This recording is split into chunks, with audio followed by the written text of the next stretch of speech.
સિમલિયા પ્રકાશ શાળા દ્વારા સંસ્કૃત ગૌરવ યાત્રા યોજાઈ.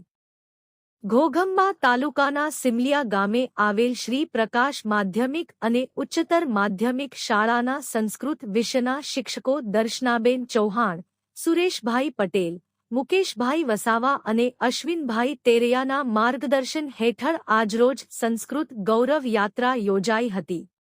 મંત્રી અનિરુદ્ધસિંહ ચૌહાણ અને પ્રિન્સિપાલ વસંતભાઈ શર્માએ સંસ્કૃત ગૌરવ યાત્રાનું પ્રસ્થાન કરાવ્યું હતું.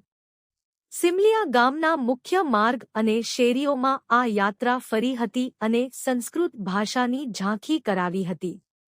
વિદ્યાર્થીઓ દ્વારા સંસ્કૃત સુભાષિતો, બેનરો અને ચિત્રો રજૂ કરવામાં આવ્યા હતા. પ્રકાશ શાળાનો સમગ્ર સ્ટાફગણ અને વિદ્યાર્થીઓ ઉમંગભેર આ સંસ્કૃત ગૌરવ યાત્રામાં જોડાયા હતા.